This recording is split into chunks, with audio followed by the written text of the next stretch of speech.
There are 10 intriguing secrets that have been teased in the next Mass Effect's art, like what might be the Normandy, a familiar Asari planet showcasing teleportation technology, and even hints of Omega returning in the next game. And of course, we can't forget about the Asari hanging out on the side of this building, who might be Liara's #1 protector. Let's dive into each secret and their potential interpretations, starting with the first hidden secret in the Geth poster. When this poster first dropped on N7 Day 2021, the big surprise was the massive Geth-looking crater that takes up most of the piece. We'll get into what the crater might mean in secret number 2, but for now, let's take a look at the first secret, which involves the SFX ship. SFX is a small nod to the project codename for Mass Effect by its original creators, which was revealed to us in the BioWare 25 book back in 2020. The codename SFX isn't the first secret though.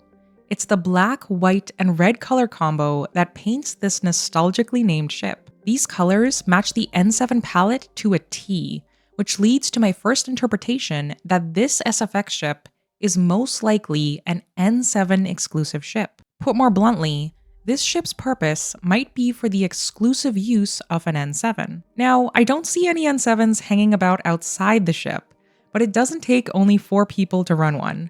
So maybe the N7 or N7s are shooting the breeze on board. Regardless, this color palette is a fascinating secret, but the second one is even better and involves the mysterious Geth crater. At first glance, this crater seems very straightforward.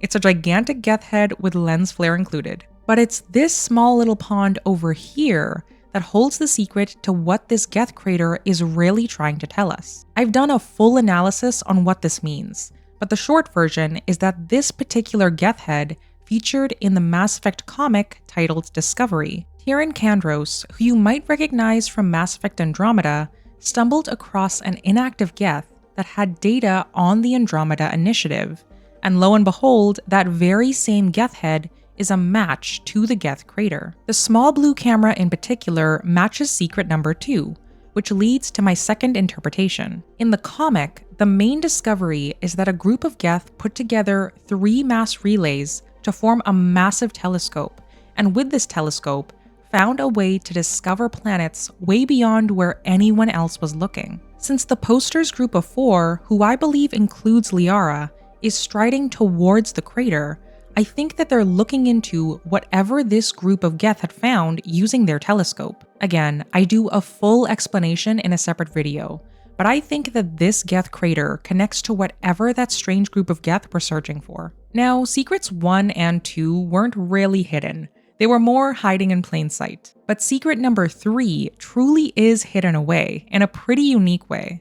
Since you found this Mass Effect obsessed channel, you've probably seen the Mass Effect trailer for the next game. And if you've watched the trailer all the way through, you've seen this space shuttle make its way planetside with Liara in tow. What the trailer doesn't tell us is the vehicle's name, but a month prior to the trailer's release, we saw the very first image of this clunky ship in the N7 Day 2020 blog post, with a sneaky hint about its name very uniquely hidden. Which leads me to secret number 3. This space vehicle's name was discovered by downloading the image directly found on the blog post, and its moniker revealed in the file name is Mudskipper. Now the natural question becomes, why is this thing named Mudskipper? The top theory I've seen online is the connection between this Mudskipper and the Mudskipper fish, which looks like this, which I believed was the connection too for quite a while, until a switch flipped in my brain. If we look at the file name, it doesn't say Mudskipper in one word. It says mud and then skipper. Now, instead of this meaning that the Mudskipper can skip around in mud puddles, the switch that my brain flipped was way weirder. What if the mud section is intentionally separate from the skipper section because of the dash, and we're supposed to read it as M-U-D skipper? With this in mind, my sci-fi filled brain took this third secret one step further. What if the MUD part stands for multi-dimensional, which makes this vehicle a multi-dimensional skipper? Put more simply, this vehicle's purpose might be to skip around to different dimensions, which, if you've seen my Mass Effect trailer breakdown, would mesh well with the multi-dimensional theory I explained there. But you never know. Maybe Mudskipper does relate to the fish. Occam's razor, am I right? Moving on from that unhinged take, which I promise is the weirdest interpretation in the entire video, let's discuss the fourth secret, which relates to this character over here. Similar to the Geth crater, at first glance, this character hanging out beside the Mudskipper is pretty normal. We can't see much besides their silhouette. We only know that it's not a familiar looking character, like the other silhouettes that match Morden, Thane, and Jal. There is a huge chance that this is simply a placeholder character in a concept art piece. But the reason I think this character is a hidden secret is because of the way they are standing, and more specifically, the way they're slouching. Here, check out this picture found in the BioWare 25 book, which also features a slightly slouching character who's again next to the Mudskipper. Now, if I had a nickel for every slouching character I saw in the vicinity of the Mudskipper, I'd have 2 nickels, which isn't a lot, but it's kind of weird that I've seen it twice. Which is to say that this is probably not a coincidence, which leads to a fourth interpretation that this character might feature in the next Mass Effect. Obviously, the game is still in pre-production, so everything we've seen so far might be thrown out the airlock. But I'll keep my 2 nickels close at hand just in case there's a third. You know what's definitely not a coincidence though? Secret number 5 that's hidden in the N7 Day 2023 banner. This banner, similar to the Mudskipper picture, was first seen in the BioWare blog post about last year's N7 Day, and in it, the Mass Effect team sneakily hid the shadow of a ship, which looks very familiar. In fact, on November 7th last year, I tweeted about which ship I thought it was, which at the time was the Normandy. To confirm my suspicions this time around, I compared this image with all the ships from the games with the Shadow's overall structure. Let's start with the Tempest. The Tempest has a very distinct front, with stabilizing sections that make it look like a nose. But the Shadow doesn't appear to have those, so it's probably not the Tempest. To figure out if it belongs to one of the Normandys, let's look at the Shadow's engines for a comparison. The SR2's engines are very distinct, with the inner 2 parts sticking out well beyond the outer 2, which to me doesn't seem to show in the Shadow. In fact, out of all the starships, I think the Normandy SR1 seems to match it best. The sleek nose, smaller engines, and general size match it pretty well. But of course, the SR1 got blown up at the start of Mass Effect 2, so I don't know why it would be teased in the next game. There is of course the simplest explanation that we simply don't know this Shadow's ship. Yet. It's clearly not the SFX ship, since the bulky rounded section doesn't match at all. But what it could be is the mysterious ship that franchise director Gamble hinted at in this tweet. When asked which Mass Effect ship is his favorite, Gamble replied it was one that we haven't seen yet. So this 5th secret might be more telling than we think, if it is indeed the shadow of the ship in the next Mass Effect. As a random aside, I also think that this is a shadow of a mass relay, which gives more evidence to the shadow belonging to a Milky Way starship rather than Andromeda, since there's no relays in Andromeda, but this just as easily could be nothing. Now, the first batch of 5 secrets have all been related to what new things could be in the next game, but these next 5 all connect to known things from the trilogy and Andromeda. Let's dive straight into it with the 6th secret. Within this art piece, I found 2 hints hidden in plain sight that shed some light on where the next game will take place, and maybe the timeline as well. The 6th secret is over here, and shows a Turian wearing some kind of mask, while the 7th secret is the strange light emitting from the buildings in the background. I did a previous analysis on how these particular elegant designs featured prominently in concept art of Thessia in Mass Effect 3, so with the assumption that this is showing us Thessia, my interpretation of the 6th hint is that the masks being worn by all 3 of these characters is a necessity because Thessia's breathable atmosphere has somehow been polluted. And if it has, then the most logical explanation is that this is showing us a Thessia post-Reaper War after the Reapers conquered the Asari home planet, since the last time we landed on Thessia, no masks were required. Now I don't know exactly what could have caused the pollution or when,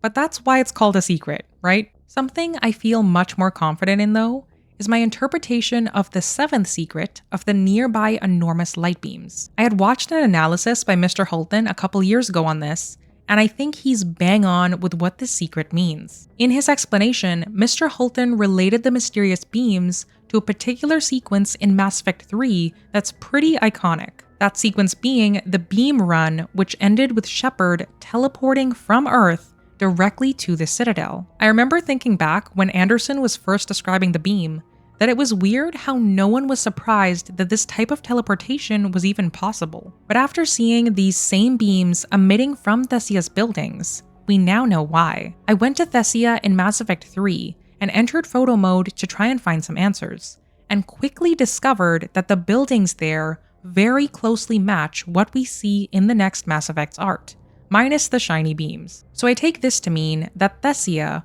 way back before the Reaper War even began, had these buildings act as a conduit for the beams, resulting in teleportation off-planet. Who knows, maybe Liara, who lived on Thessia at some point, used to teleport using these very beams. I assume that when we landed on Thessia as Shepard, that the teleportation beams weren't active because of the Reaper assault. But if the next Mass Effect does include Thessia as a visitable planet, then maybe we'll be taking these beams up ourselves. It would definitely take space elevator travel to a whole new level, and hopefully give rise to even more elevator jokes, because we can never get enough of those. So, anyone want to talk about their people's history?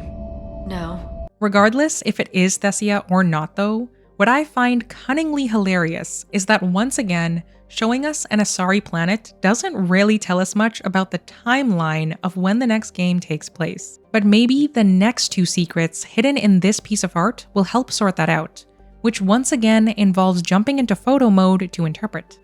This city skyline is pretty distinctive, so when I entered photo mode on the other major Asari planet we visited, Ilium, I wasn't surprised that it matched up really well. In particular, the general shape of the buildings and this unique rectangular lighting style make Ilium the best bet for where this is. Which brings me to secret number 8 about why the art team randomly stuck this Asari on the side of this building. While it seems likely that this is just a really big hint of this art showing an Asari-owned planet, it also might provide another sneaky hint about who's going to be in the next game. I think that this particular Asari is most likely Liara's father, who is secretly protecting Liara on Ilium when we first met her. The Asari's eyes on the building look distinctly golden brown, and there's no lip color or facial markings that are usually seen on many Asari. So with that in mind, Matriarch Athena is the only Asari who matches these three features. This might mean that the Matriarch will be in the next game,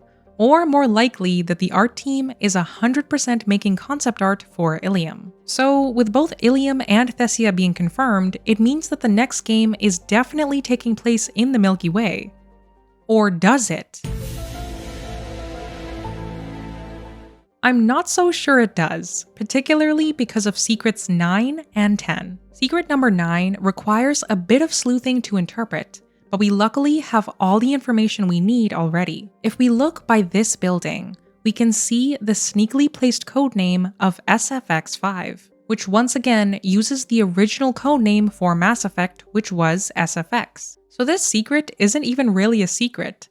It's literally hinting that the next game is Mass Effect 5. But I wouldn't say that that'll be the actual title of the next Mass Effect, because Gamble has also thrown the titles of ME and Robo-Wolf around when asked on Twitter to tease the title. So yeah, I'll be sticking with Mass Effect Next for now until the day we mercifully get clarity on what the title is. How this relates to the timeline of the next game though is very tough to say. Since Mass Effect Andromeda is rightfully not being swept under the rug, it's difficult to pinpoint if the next game will be 600 plus years in the future or not. I have an interesting theory that dark energy will play a factor in the timeline not mattering too much anyway, but I'll get to that in a bit. For now, let's dive into the final secret, or shall I say secrets, because there's plenty more hidden all over this picture. Secret number 10 amazingly adds even more confusion to the next game's timeline. And that's because this hint is a bunch of familiar symbols sneakily slapped all over the place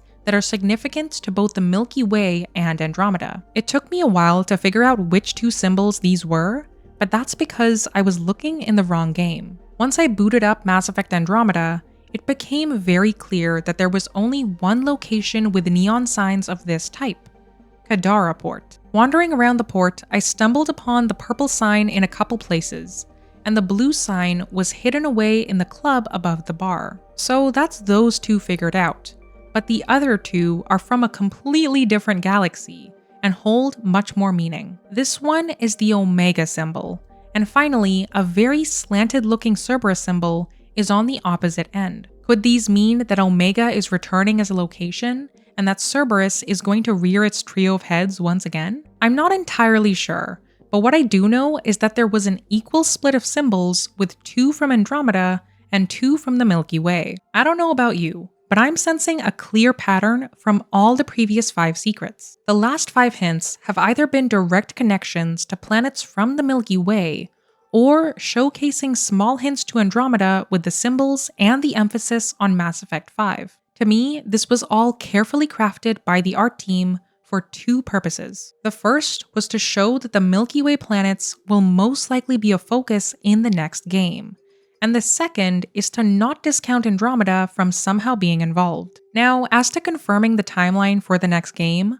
remember the dark energy I mentioned earlier? Apparently, the Mass Effect team cooked up an 11th secret, but instead of it being from official art, it's been carefully buried in commissioned concept art for the upcoming game. This one blew my mind when I first discovered it, because it was directly linked to the dark energy thread that Tali first mentioned in Mass Effect 2. To see for yourself how this 11th secret might connect the Milky Way and Andromeda timelines, watch this video next. See you there.